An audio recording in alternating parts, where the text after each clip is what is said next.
पूर्ववर्ती भिडियो रे आमे त्रयी विद्यार उपस्थापन पूर्वक देखिले चतुर्थ आश्रम चारि गोटी आश्रम देई गति करुवा व्यक्ति विशेषकर धर्म एवं चारि वर्ण व्यक्ति विशेषकर धर्म जदि स्व धर्म रे सेमारे निमग्न होई रहुचंती किपरि स्वर्गीय वा अनंत को प्राप्ति होउचंती स्व धर्म रु निवृत्त वा विच्युति हेवा द्वारा किपरि नरकगामी हेउचंती ताहा सुंदर भावरे आमे आलोचना कर तबे वर्तमान जहाँ प्रसंग रही प्रकरण 1 अधिकरण 1 विनयाधिकरण प्रकरण 1 अध्याय 3 जहाँ वार्ता दंड नीति स्थापना कौटिल्य अर्थशास्त्र कौटिल्य मतानुसार चारि गोटी विद्या जहाँ प्रथम अध्याय रे देखिथिले आनिक की स्थापना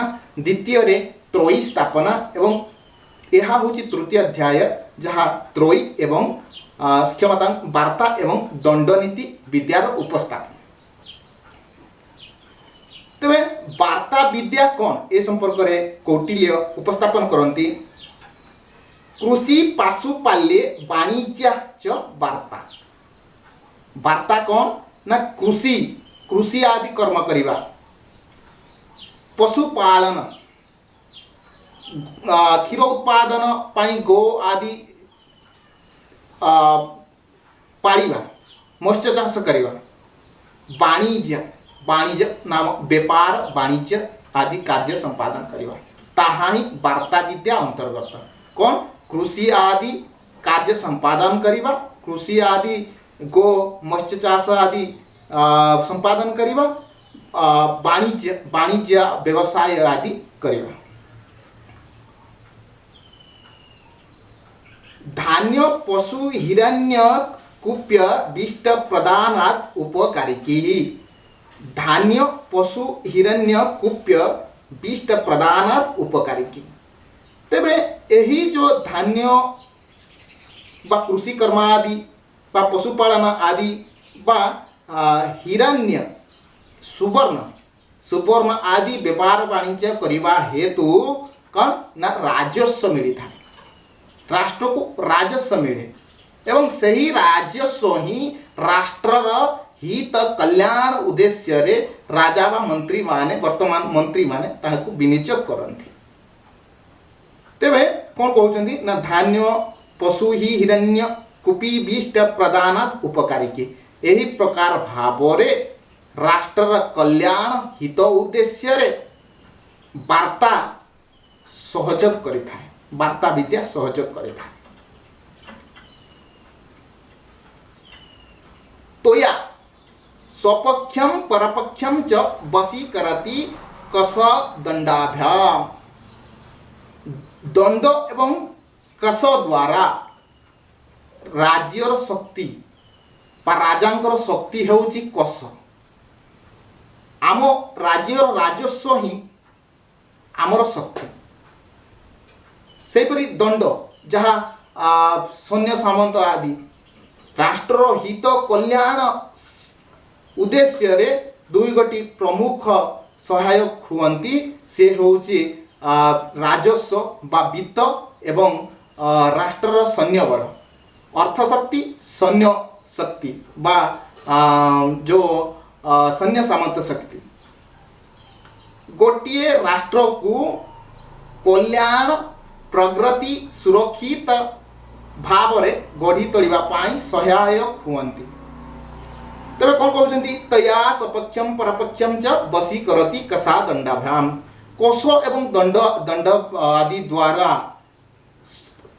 तया अर्थात वार्ता स्वपक्षम परपक्षम च वशीकरति राजा कौन करती ना जदि तांको पाखरे अर्थ बल रही बहु कोश रही तेरे स्वपक्ष नाम निज राज्यर प्रजा मान को करायत करी नियंती मोही नियंती सेपरी परपक्ष जदि अर्थ अच्छी आम राज्यर तेरे अलग राज्य मानक मध्य आमे वशीभूत करि पारिबा तेरे तया स्वपक्षम परापक्षम च वशीकरति सही वार्ता विद्या द्वारा पशु पशु मत्स्य चाष सुवर्ण आदि व्यापार वाणिज्य द्वारा जो राजकोष प्राप्ति होता है बा राष्ट्र जो सैन्य शक्ति द्वारा ही कन ना सपक्षम परपक्षम को बा निज पक्ष बा अन्य पक्ष को बसीभूत सहजरे करी हुए।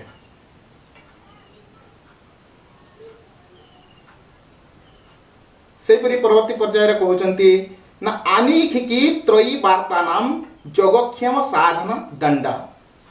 परवर्ती पर्याय जहाँ दंड विद्या रही दंड विद्या महत् उद्देश्य रे एक प्रकार उपस्थापन करुचंती ना आनिखिकी त्रयी वार्ता नाम योगक्षेम साधन दंड। जो तीन गोटी विद्या रही आनिखिकी त्रयी वार्ता ये तीन गोटी विद्यार जोगक्षेम साधन नाम सुख समृद्धि दंड दंड उपर निर्भरशील। दंड विद्या ही आउ जो तीन विद्या रही आनिखिकी त्रयी एमानकु जोगक्षेम साधन समृद्धि कराई थाए कार्याभिमुखी कराई थाए दंड विद्या द्वारा।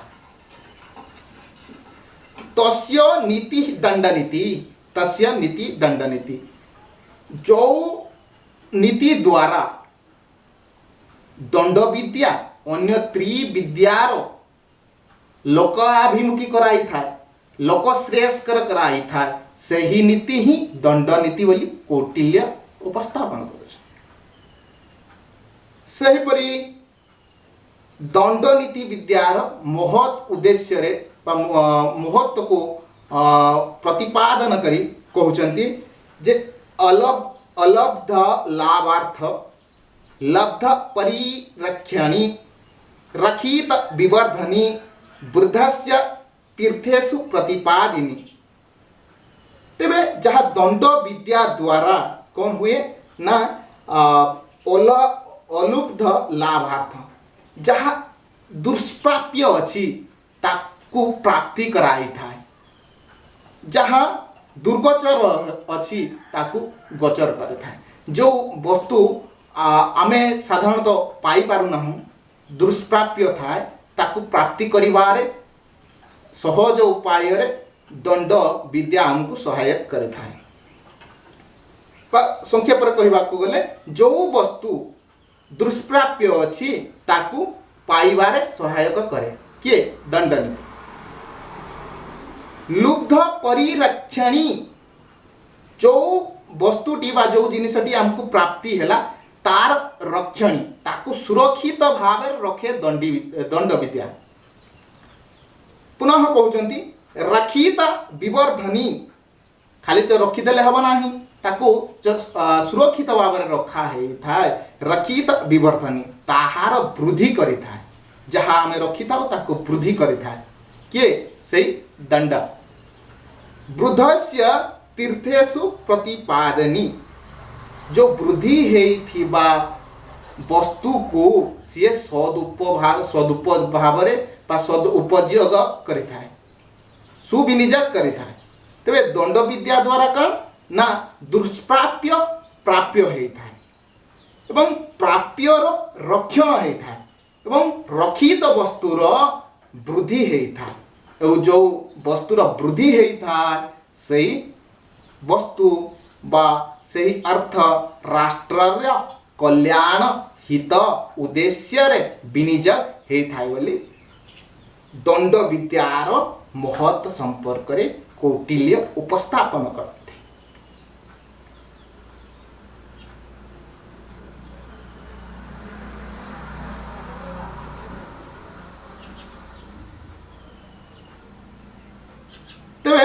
पूर्व आचार्य माने दंड विद्या संपर्क रे कौन कहती से संपर्क रे कहउचंती कौटिल्य तस्याम आयता लकई यात्रा जे लोक यात्रा सहज साध्य होता है दंड विद्या द्वारा यह पूर्व आचार्य माने कहती। तस्मात् लोकयात्रार्थी नित्यम नित्यम उद्यत दंड स्यात्। एनु लोकयात्रार्थी जे लोकयात्रार्थी नाम राजा कौन करे ना दंड देवा पाई सदा सर्वदा चेष्टित हेबा आवश्यक। यदि दंड न रहिबो तेबे कल्याण हित अग्रगति साधन हो पार ना। जेहेतु दंड द्वारा ही लोक यात्रा सहज भाव रे साधन होता है। एणु राज्यर राजा दंड देवा पाई सदा सर्वदा सतर्कार सहित सदा सर्वदा प्रस्तुत हो रहिबा विधेय बोली पूर्व आचार्य माने कहउचंती। कौटिल्यंकर पूर्व आचार्य माने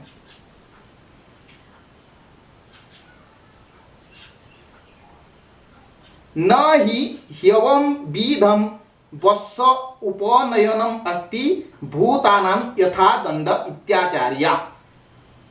जे पूर्व आचार्य माने पुणी कौन कहउचंती ना दंड व्यवस्था माध्यम रे ही सहज रे लोक माननको वशीभूत करी लोक यात्रा को संभव बा सहज साध्य करी हुए। ये दंड व्यवस्था माध्यम रे ही अति सरल भाव रे लोक माननको निज प्रति आकृष्ट करिबा बा राष्ट्र कल्याण साधन रे विनियोग करिबा यह सहज साध्य होता है दंड व्यवस्था द्वारा। एवं दंड व्यवस्था ठारू अन्य उपाय नहीं जहाँ लोक माननको लोक यात्रा को संभव करिबा। एणु सदा सर्वदा राजा दंड देवा पाई प्रस्तुत रहिबा विधेय बोली पूर्व आचार्य माने कौटिल्यंक पूर्ववर्ती आचार्य माने निजर मत उपस्थापन करुछन्ते।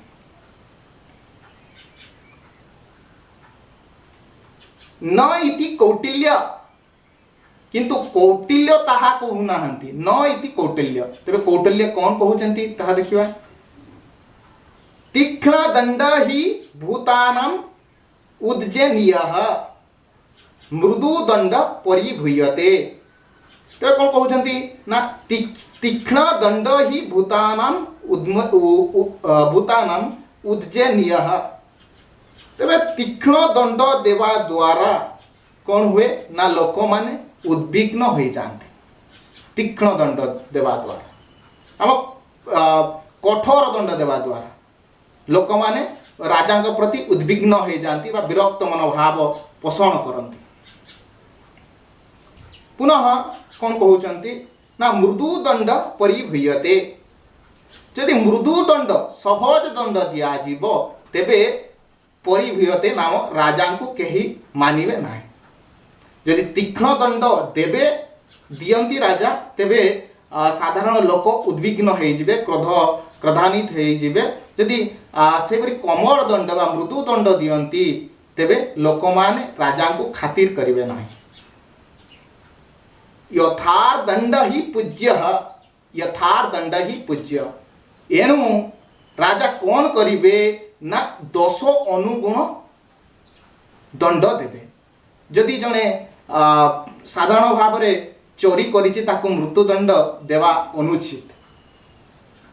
जदि मृत्युदंड पाइबार योग्य तेबे ताकू मृत्युदंड देवा विधेय। जदि कहार लाइसेंस टे नाही तेबे सरकार कौन करिवे ना ताकू एटलिस्ट 1000-2000 टका फाइन करेंगे न तो 40,000 50,000। यदि ए प्रकार करती तेबे प्रजाजन उद्विग्न हेबे राजा मानक प्रति। यथा दंड पूज्य। एणु जो दंड यथा दंड यथा यथा यथा यथा पापम तथा तदनुगुणमेव दंड व्यवस्था भवेत्। गोटे व्यक्ति जे प्रकार भूल करिछि ताकू सेही सदृश दंड देवा विधेय। ता भूल अनुजाई ता दोष अनुजाई ताकू दंड देवा विधेय बोली कहउचंती। एवं सेही दंड ही पूजा पाइबा समस्ते आदरी नियंती। लोकर भूल अनुगुण यदि दंड दिया जाउछि तेबे ताकू समस्ते ग्रहण करती। जदि तीक्ष्ण दंड यदि कठोर दंड दियंती तेबे साधारण जन मध्य क्रोधान्वित होती। जदि स्वल्प दंड दियंती मृदु दंड दियंती तेबे लोक माने राजा को बा सरकार को अवहेला करती मानती नहीं।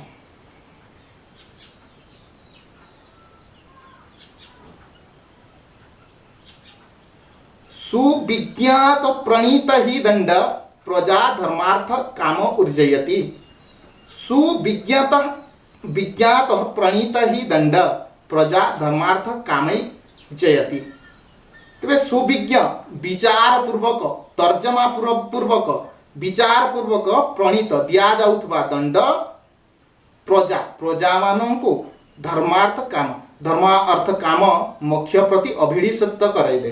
तर जने भूल करूची ताकू ता भूल अनुसार जदि ताकू दंड दिए जीव धर्म अर्थ काम मोक्ष प्रति से पळै आसीबो, अर्थात तार भूल बुझी पारिबो नाम पुनर्बार से प्रकार त्रुटि से करिबो नाही। जदि विचार पूर्वक विज्ञ पूर्वक तर्जमा पूर्वक दंड दिया जीव तेबे राष्ट्रर प्रजा बा राज्यर प्रजा माने चतुर्वर्ग प्रति अभिलषित हेबे निजर त्रुटि संशोधन पूर्वक।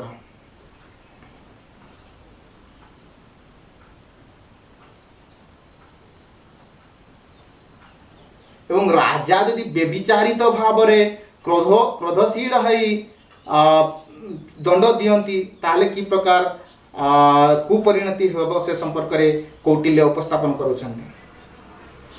दुष्प्रणीतः काम क्रोधाभ्याम अज्ञानाद बाणप्रस्थ परिप्राजकानपि कपयति। दुष्प्रणीत भूल भाव रे दंड देई देवा द्वारा काम क्रोध काम द्वारा कौन सी जिनस मोर प्राप्ति हैला नहीं, मो काम भावना अच्छी प्राप्ति हैला नहीं ताकू दंड दे देवी। बा क्रोधाभ्याम अति क्रोध है यदि राजा दंड देवे। अज्ञान अज्ञान बुझी सुझी बा ज्ञान न थाई बा से विषय रे बुझी सुझी न बुझी दंड देवे। तेबे जदि दुष्प्रणीत खराब भाव रे काम क्रोध अज्ञान द्वारा कौन सी व्यक्ति को राजा दंड देउछन्ति तेबे कौन हबो ना परिप्राजकान अपि कपयति। जो माने परिप्राजक रहिछन्ति ए संसार माया ममता स्नेह प्रति संसार लोभ प्रति जार आसक्ति मनोभाव नाही से माने ब्रह्मचारी बानप्रस्थ ब्रह्मचर्य जीवन यापन करूछन्ति से माने मध्य कप करिथांती क्रोधान्वित हेइथांती। यदि राजा विचार न करिकी अज्ञान पूर्वक क्रोधशील हई अज्ञान पूर्वक कौन सी दंडर विधान करुचंती कौन सी व्यक्ति प्रति से साधु सन्यासी संत जहार माया ममता संसार माया ममता कह ना तो हाँ माया ममता बा आसक्ति मनोभाव ए संसार प्रति जहार नहांती से माने मध्य क्रोधान्वित हे जाती राजांकर ए प्रकार दंड व्यवस्था द्वारा।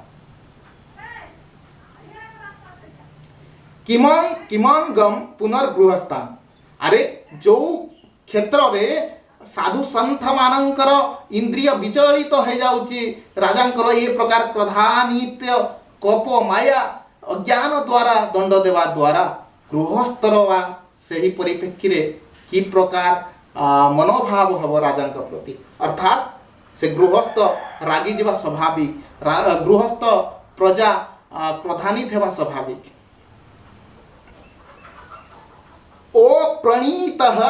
अप्रणीत ही माश्च न्यायम उद्भावयति। अप्रणीत ही माश्च न्याय उद्भावयति। अप्रणीत जदि राजा दंड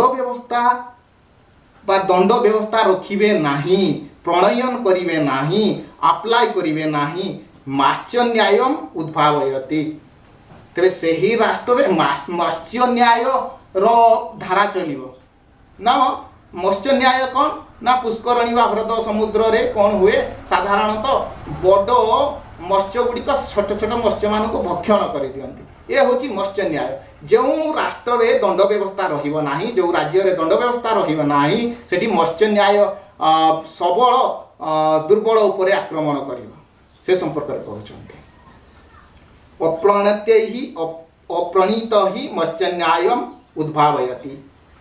बलियान अबलम ही ग्रस्यते दंडधरा भावे।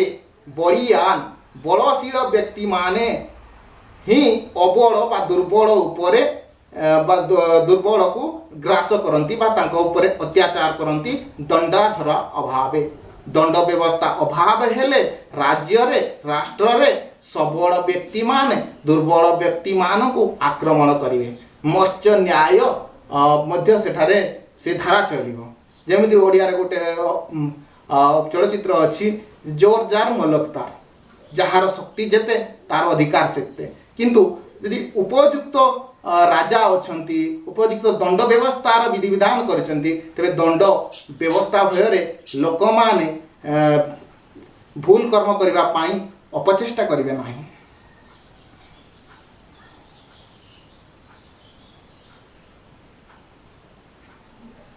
तेन गुप्त प्रभवती इति, तेन गुप्त प्रभवती इति।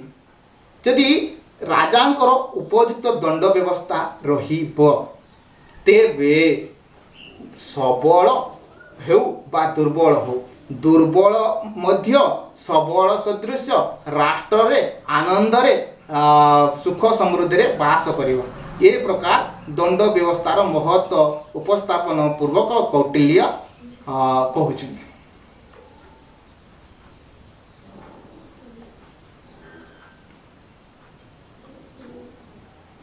चतुर्वर्ण श्रमेलकः राज्ञा दंडेन पालितः सधर्म कर्माभिरतः वर्तेषु बेस्मसु। चतुर्वर्ण श्रमः लकः राज्ञा दंडेन पालिता। ये जो राजांकर दंड व्यवस्था द्वारा रखित है चतुर्वर्ण चारि वर्णर व्यक्ति विशेष, चारि वर्णर व्यक्ति विशेष स्वधर्म कर्माभ्याम रत।